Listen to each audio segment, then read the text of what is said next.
welcome back to another video. I have a very exciting one today. I've been looking forward to building this build. Like, I call it a build because it's pretty custom. Build is 100% Leadville inspired. I'm not gonna beat around the bush. Very intrigued by the drop bar mountain bike world. So I've got one to build myself. I've kind of been thinking about doing this for about the last 8 months. I'm not planning to use it for like a marathon mountain bike race.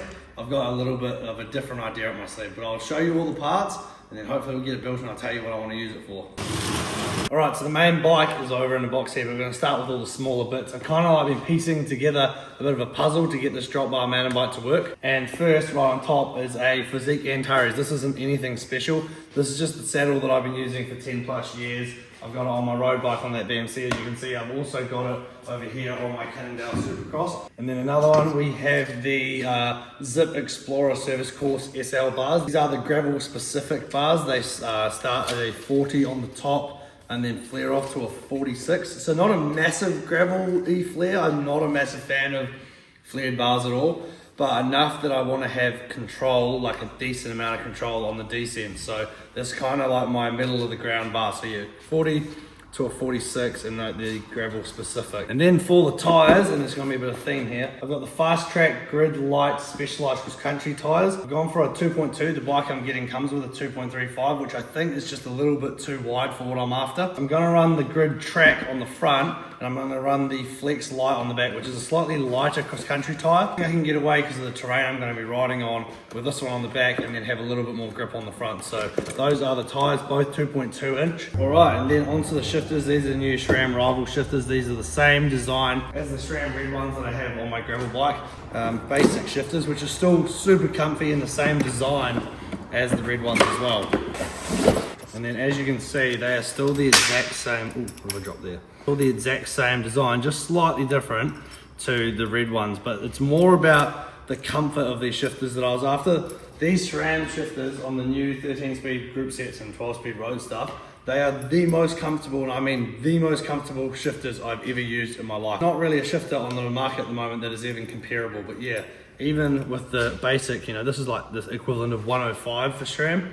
Still super comfortable, and the braking performance, if it's anything like what's on the SRAM red, I'm going to be super stoked with these. So yeah, I've got these obviously front and rear caliper ready to go. Right, and then on to the exciting bit. We have obviously a Specialized. This is a very cool bike. I've never ever owned a cross country mountain bike, so this is obviously an Epic, but I've gone for the Epic World Cup Expert. This is obviously the bike that has the fully integrated rear shock, so it's meant to ride pretty much like a hardtail, but then when there's enough impact it really engages and you've still got the comfort of a full suspension, but not like a massive shock. And it's also running the SRAM GX, which is a nicer group set than the other one had as well. So yeah, I'm super excited to get this thing built and take it out for a ride. Coolest thing about this modern world of cycling is that I can grab a road shifter like this, which is wireless, put this onto a mountain bike with a completely different rear derailleur. Like back in the day, this would have been completely unheard of to do a build like this. It was really difficult to do. And this is going to pair up absolutely perfectly, no stress. But yeah, I'm just super keen to see what the build's going to look like when it's all done.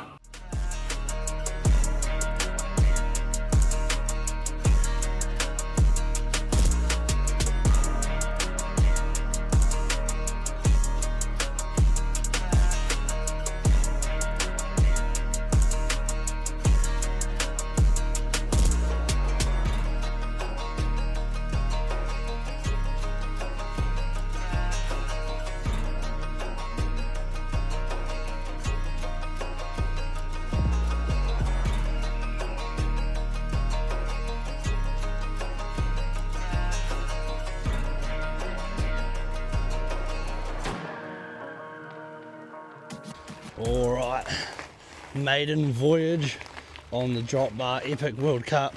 Got the suspension pretty much set up, but I don't actually have any brakes, but I reckon it looks pretty sick. All right, so that's where we're up to with the Epic 8 drop bar build. I've kind of done everything that I can do. I've got all the tires ready, I've done the suspension calculations and stuff.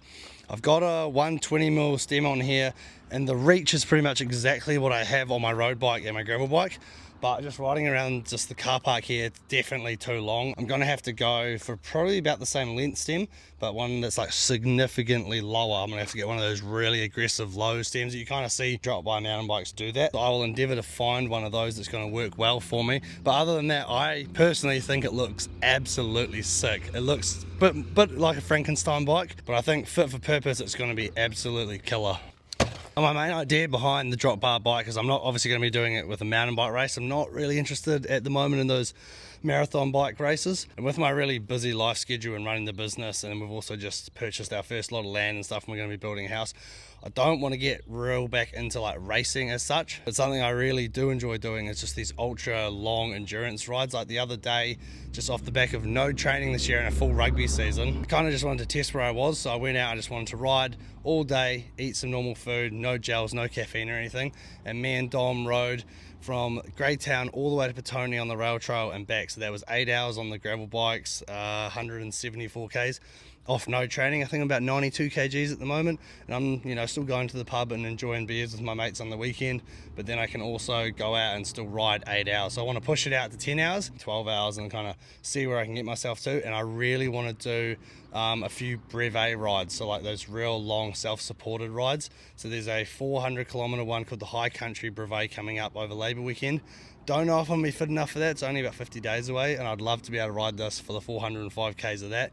And then eventually I'd like to do like the Tuatara 1000 and the Great Southern Brevet. So this is kind of the bike to kind of go adventure riding on. You can kind of ride all day, super comfortable. It's got the brakes, if you're going to load up the bike with gear, the bike's obviously going to be able to take the weight of me and the weight of all the bike bags and the food and all the extra bits and bobs that you have on it, and still be super comfortable with the suspension that you can lock in and out, and then also have the braking power and the performance to look after all the additional stuff that you do. Obviously on a brevet, it's 405 Ks, 150 of that might be on the road, 100 of that might be on like pretty average gravel, some of that might be on really hard gravel, and then another 100 Ks of that maybe on really, really rough, definitely mountain bike terrain.